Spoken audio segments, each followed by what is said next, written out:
Y finalmente tenemos el sistema de filtración. Como les mencioné un poco más antes, este sistema de filtración puede estar dispuesto en la sección de amina rica o en el trayecto de amina rica, aguas arriba de la torre regeneradora, o puede estar dispuesto en la sección o en el área de la mina pobre antes de ingreso a la torre contactora. Normalmente se coloca o está dispuesta en la sección de la mina pobre, debido a que estos filtros, como vamos a ver a continuación, deben ser cambiados sus elementos, y los elementos internos que tienen estos filtros deben ser cambiados periódicamente por saturación de los mismos y para mantener limpia la solución de amina.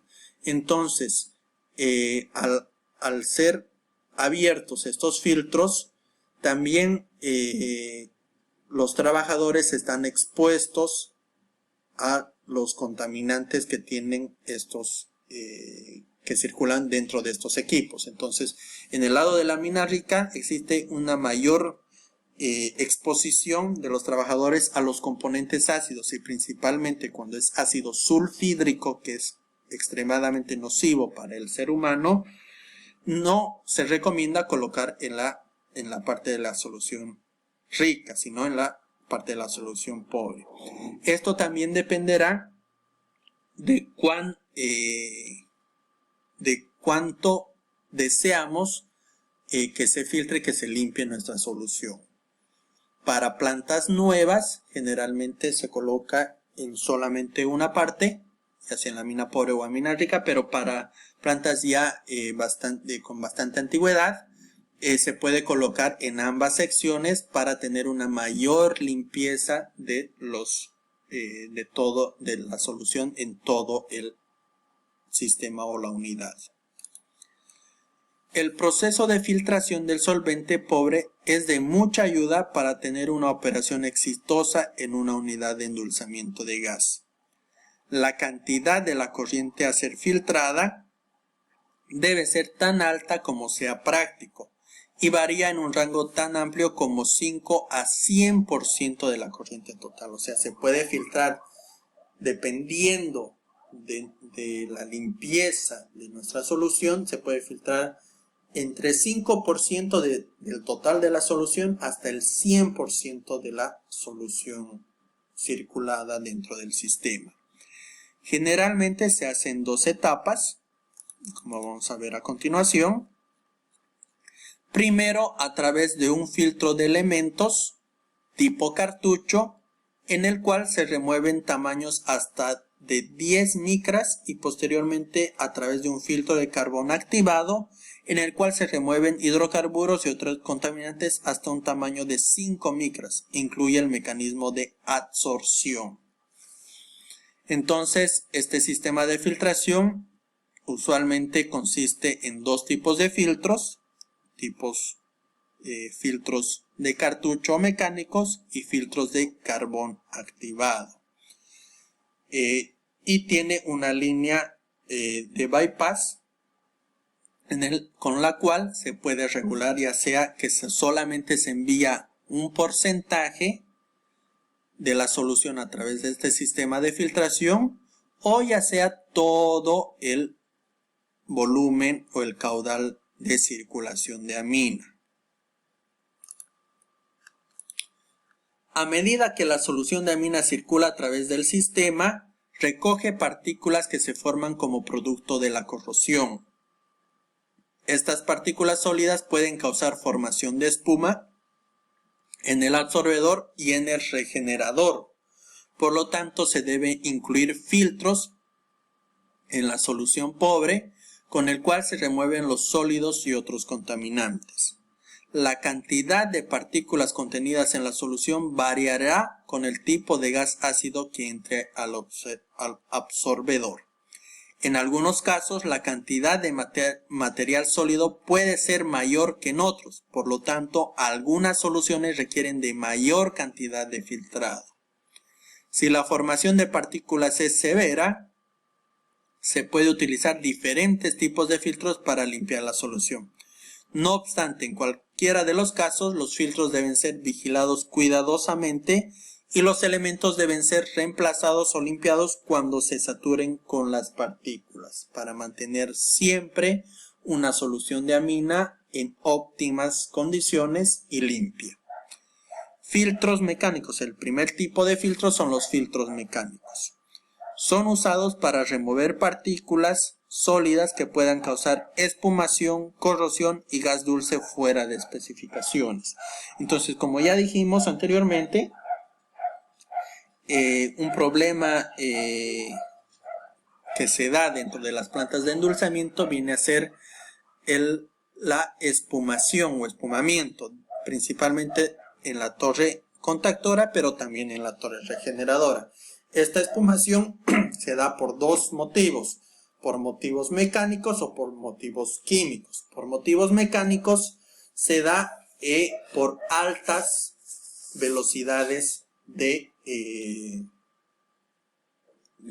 trabajo, altas velocidades del gas o altas velocidades de la amina pobre. Entonces básicamente es cuando un ejemplo vulgar es una botella de Coca-Cola. Cuando se agita la botella, cuando existe velocidades dentro de la botella, se forma espuma. Es el mismo principio que se produce dentro de una torre contactora, en palabras vulgares y cotidianas.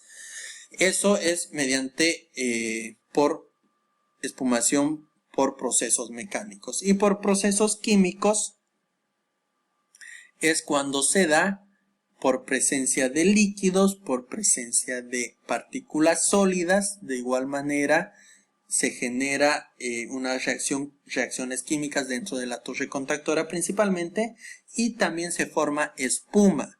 La espuma provoca una oscilación en los niveles de operación de las torres, provoca una ineficiente absorción de los contenidos de los componentes ácidos del gas natural por parte de la mina, y por ende provoca muchas veces gases fuera de especificaciones en cuanto a gases ácidos. Los sólidos en la solución de amina causan ensuciamiento, formación de espuma y taponamiento. Esto a su vez produce pérdidas de amina, erosión, corrosión y daño en las bandejas o empaque de la torre de absorción y en el regenerador.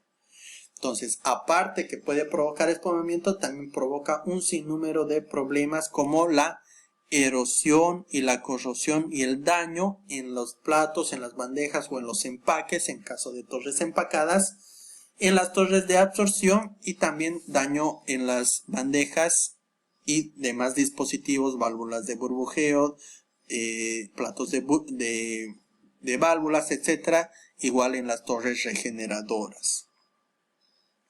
Para mantener la solución de amina y el sistema operando a máxima eficiencia, los sólidos deben ser removidos por medios de filtros. Los sólidos que taponan el carbón activado en el sistema de purificación, como veremos a continuación, acortan la vida útil del carbón y la eficiencia para remover los contaminantes de los líquidos. Por esta razón, el filtro para remover los sólidos del sistema debe estar colocado aguas arriba del sistema de purificación con carbón activado.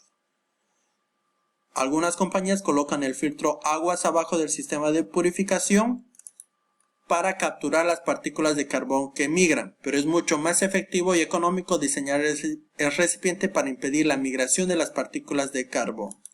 Entonces, acá menciona que es recomendable principalmente colocar un filtro de cartuchos antes del filtro de carbón activado para evitar que lleguen a este filtro partículas sólidas, las cuales acortan la vida útil del carbón activado, que veremos a continuación cuál es su finalidad. Pero también se recomienda muchas veces colocar filtros aguas abajo de este filtro de carbón para retener las posibles partículas sólidas que pueda arrastrar, partículas sólidas de carbón activado y en este caso que pueda arrastrar. Entonces se limpia de partículas antes del filtro de carbón y posterior al filtro de carbón activado. Y los filtros de cartuchos lucen de la siguiente manera. Por el exterior generalmente se tiene dos filtros, uno que se encuentra en stand-by o en reserva y el otro que se encuentra en operación. Interiormente se colocan estos filtros de cartucho, material sólido, en los cuales se va reteniendo las partículas sólidas hasta 10 micrones. Dependiendo igual de cuán eficiente y cuánto deseamos filtrar, estos filtros tienen diferentes mallas retenedoras en las cuales se filtrará 10 micrones, 20 micrones, 5 micrones, 3 micrones, etc. de partículas sólidas. Entonces en estos cartuchos o en estos elementos filtrantes es donde se retiene las partículas sólidas de la solución de amina. El segundo tipo de filtro viene a ser el filtro de carbón activado. Es el encargado de remover los contaminantes orgánicos de la corriente de amina pobre, tales como parafinas, aceites aromáticos, etc. Es decir, este filtro remueve los contaminantes orgánicos que pueda tener la solución de amina que absorbió desde la contactora. Consiste en un lecho de diversas capas de esferas de carbón activado, que vemos en la imagen, dispuestas una sobre otra. Entonces, este es el material activo, son gránulos de carbón activado, los cuales mediante el proceso de adsorción, como en el caso similar al proceso de remoción de mercurio que vimos anteriormente, se produce el proceso de adsorción en el cual estos contaminantes se absorben y quedan impregnados en la superficie de estos gránulos de carbón activado debido a la tensión superficial y a las propiedades físicas y químicas absorbentes que tienen estos materiales.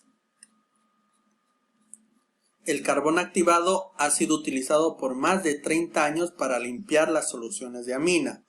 Al eliminar los hidrocarburos se reduce la formación de espuma, como ya mencionamos, con mayor eficiencia, así como los inhibidores de corrosión, el aceite de compresores y otros contaminantes que entran al gas.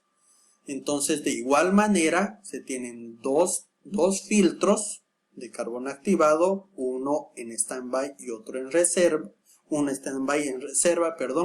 y el otro en operación. Dentro de estos filtros se tiene un lecho de carbón activado sólido, el cual absorbe y retiene los componentes orgánicos de la solución de amina. Entonces, usualmente acá vemos también que se tiene el postfiltro mecánico que contiene también elementos filtrantes. Entonces, este filtro ya retiene las partículas sólidas que pudo haber arrastrado la solución desde los filtros de carbón. Puede migrar ciertos gránulos o pedazos de gránulos de carbón activado y este filtro tiene la finalidad de retener y de limpiar la solución de este tipo de elementos que puedan haber sido arrastrados desde el filtro de carbón activado. Entonces les mencionaba que tanto los prefiltros o los filtros mecánicos de cartuchos antes de los filtros de carbón activado, generalmente se tienen dos filtros, uno el cual se encuentra en operación y el otro en reserva o en stand-by. Dependiendo generalmente de la presión diferencial o de la caída de presión a través del filtro, cuando mayor se hace la caída de presión a través de estos equipos, monitoreado por transmisores de presión diferencial, es que se detecta que estos equipos ya se encuentran saturados, se han llegado a su mayor saturación y han retenido la mayor cantidad de contaminantes que pudieran retener. Entonces es necesario realizar tanto el cambio de elementos filtrantes de cartuchos como de carbón activado. Para eso se coloca el filtro que se encontraba en reserva, se coloca en operación y se lleva a cambio el cambio de elementos filtrantes o carbón activado de los filtros. Otra manera también de determinar cuándo se debe realizar el cambio de estos elementos y carbón activado es mediante los análisis de la solución. Se realizan análisis diarios en laboratorio de la solución de amina para verificar cuán limpia está la solución. Entonces, otro indicativo también de que estos filtros deben ser cambiados es dependiendo de la apariencia y del análisis de laboratorio que se tenga de la solución de amina. Y finalmente vamos a mencionar que la operación de una planta de endulzamiento, se tiene una operación ideal de una planta de endulzamiento, ocurre cuando 4 sucesos se dan lugar.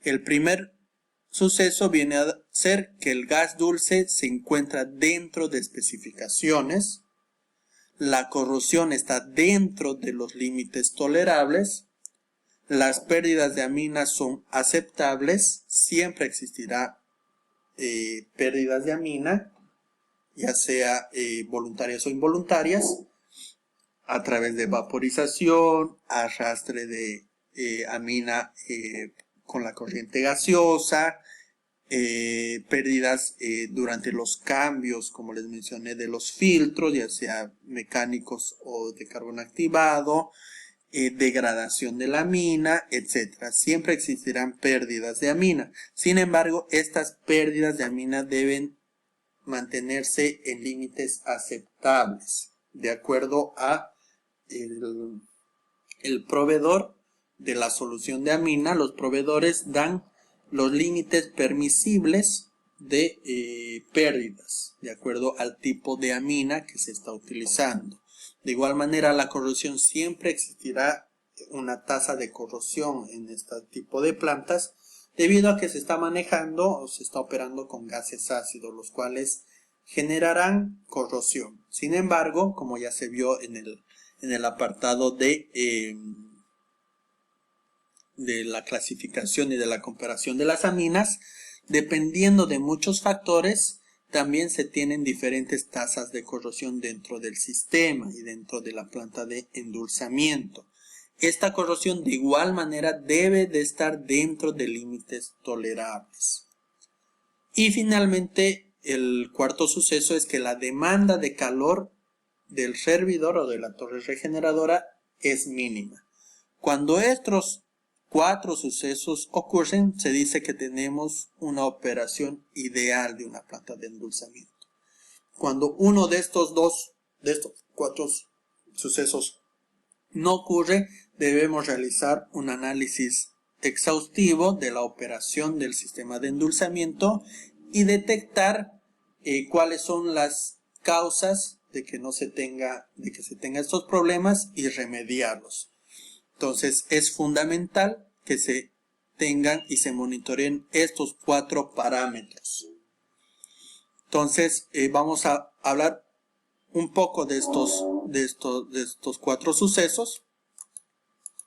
Cuando se da un gas dulce fuera de especificaciones de venta.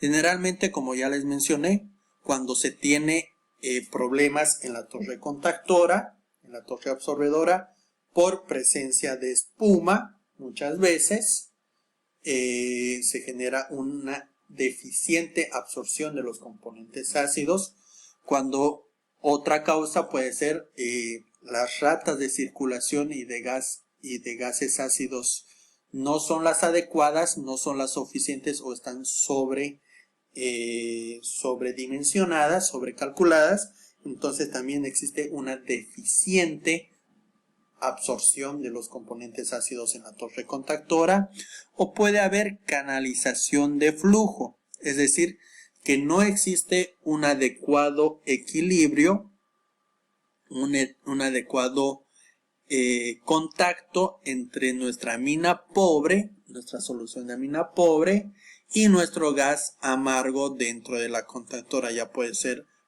en torres empacadas, donde existe una canalización, existe un flujo de gas que no se encuentra en contacto con la amina pobre, entonces no estamos absorbiendo ni eliminando los componentes ácidos y por ende tenemos un gas dulce fuera de especificaciones. Platos, puede haber ruptura, igual en los platos, daño en los platos, ya sea en las bandejas, en las válvulas de las bandejas, en los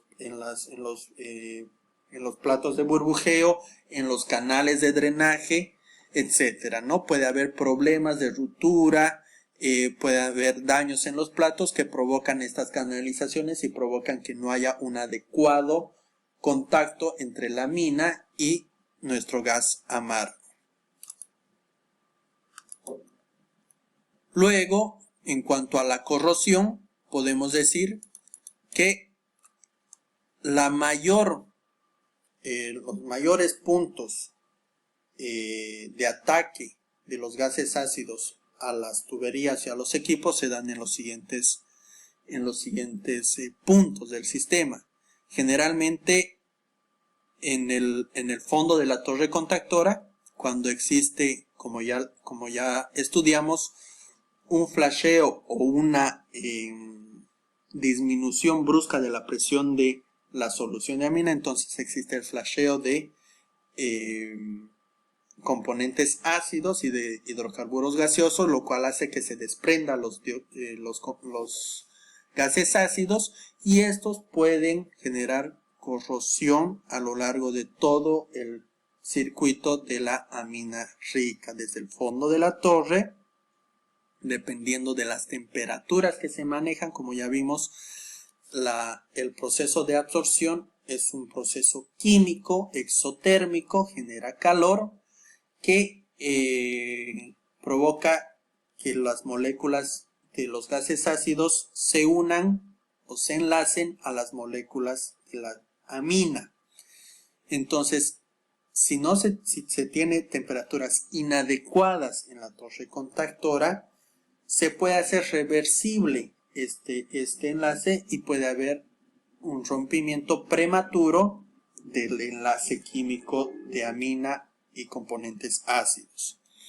Y de igual manera en los intercambiadores de calor, como mencionamos, si se sobrecalienta y se hace una mala operación del intercambiador de calor y se sobrecalienta la amina rica por encima de su temperatura o cerca de su temperatura de ebullición, de igual manera hay desprendimiento y rompimiento de enlace químico de la amina con los componentes ácidos, y hay desprendimiento de estos componentes ácidos ya en la tubería o en la línea de ingreso a la torre regeneradora.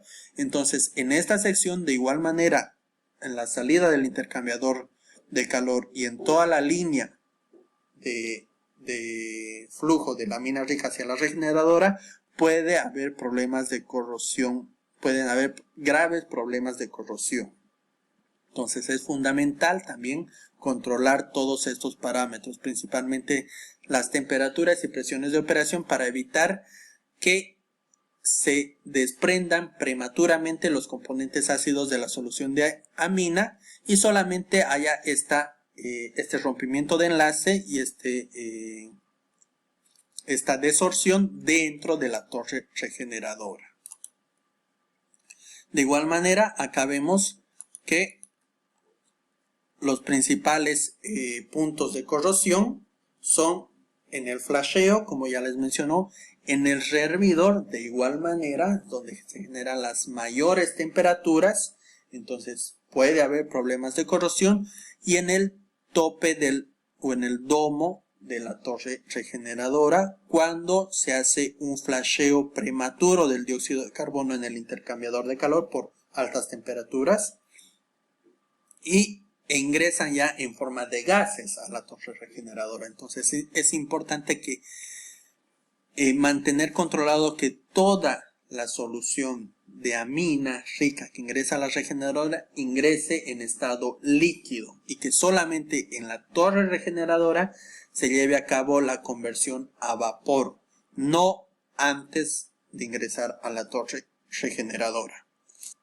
Entonces, usualmente, dependiendo del diseño de estas plantas y cuando se manejan grandes cantidades de gases ácidos a eliminar, todos estos circuitos desde el intercambiador de calor viene a ser fabricado y construido ya en material de acero inoxidable. Entonces, al fabricar y al tener tanto equipos como material, como líneas, y la torre regeneradora en sí, el reboiler de material de acero inoxidable, entonces nos aseguramos que no existirá problemas de corrosión severa en todo este circuito delicado del sistema de regeneración de amina.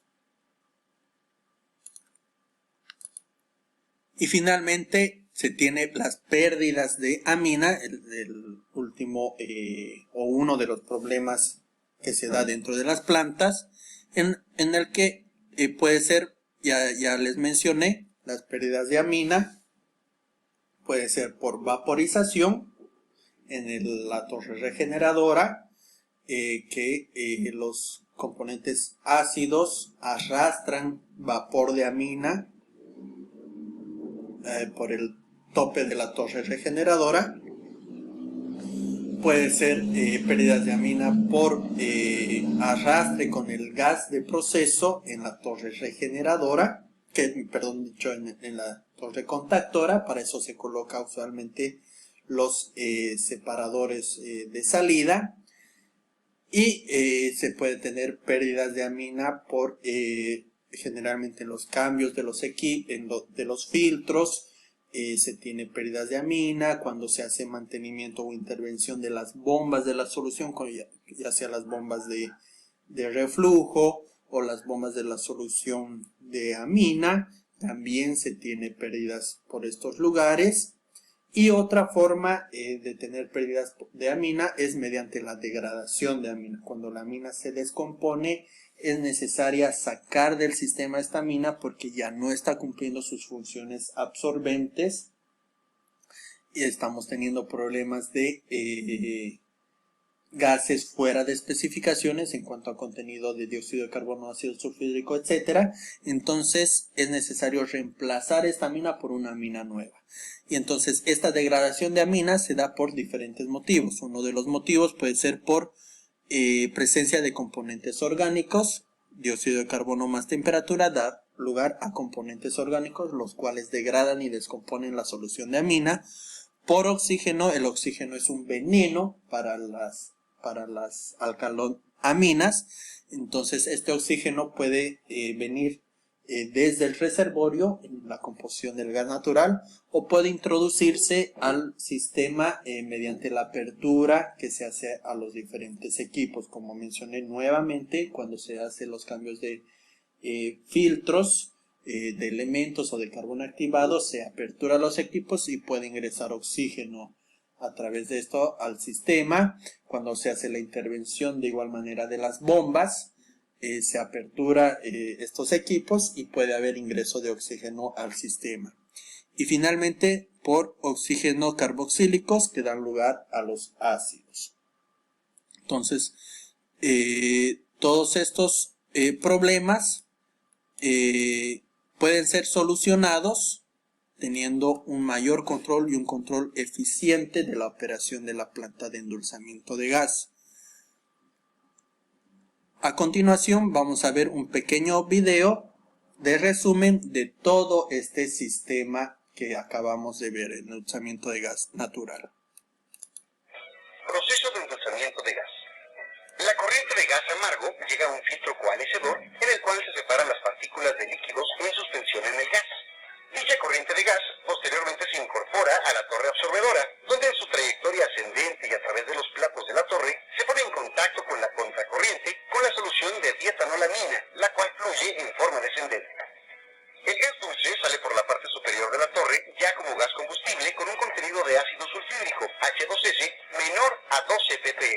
se introduce a un separador de gas combustible y posteriormente se pasa a través de un colecedor de donde se incorpora a la red de distribución de alimentación de gas combustible a la turbomaquinaria.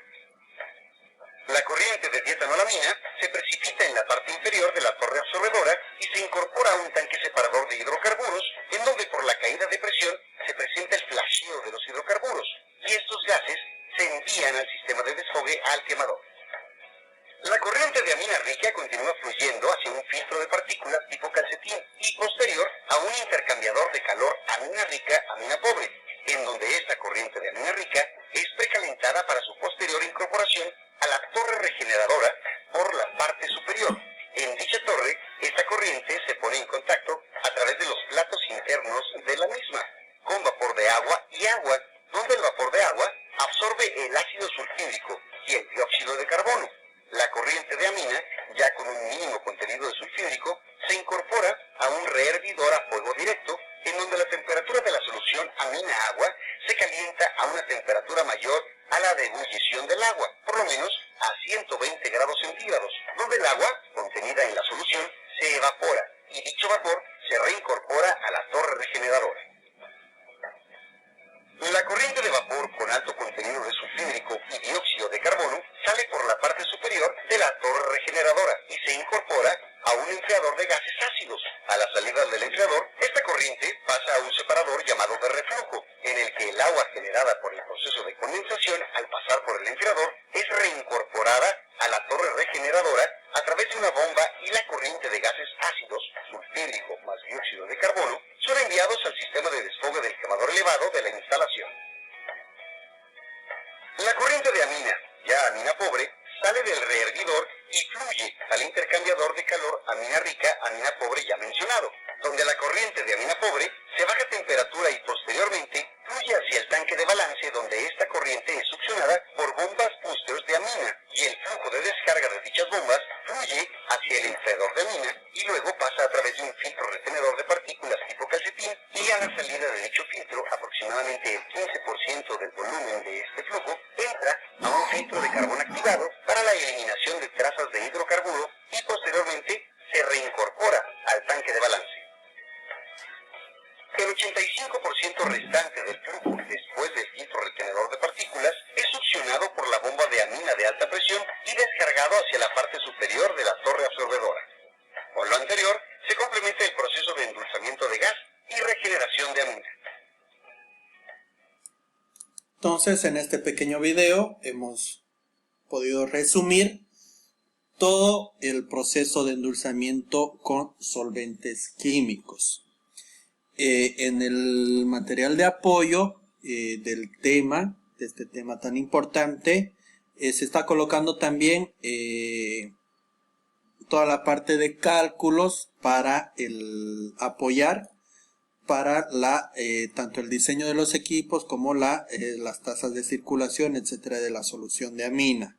Entonces, para que ustedes puedan revisar y determinar, igual saber cómo se calcula y cómo se puede diseñar también todo el sistema de endulzamiento del gas natural principalmente mediante aminas, que nos hemos enfocado en este proceso porque es el principal proceso que se utiliza en nuestro país. Y como ya les mencioné, se está planificando el tema en sí de endulzamiento es extremadamente amplio debido a su complejidad y a las problemáticas principalmente que se dan dentro de las plantas de endulzamiento. Entonces es bastante amplio. En este tema hemos tratado de dar las pautas y los conocimientos más necesarios y requeridos para un mejor entendimiento del tema. Sin embargo, si están interesados, se está planificando de igual manera un curso propio para hablar netamente del endulzamiento del gas natural con aminas y ya ver con mucha más profundidad tanto la operación como el mantenimiento de los sistemas de endulzamiento, el diseño propio de los sistemas de endulzamiento con mayor complejidad y los parámetros a controlar los problemas operacionales y la optimización de estos sistemas de endulzamiento. Que si desean, les invito de igual manera, si están interesados, a inscribirse en el curso.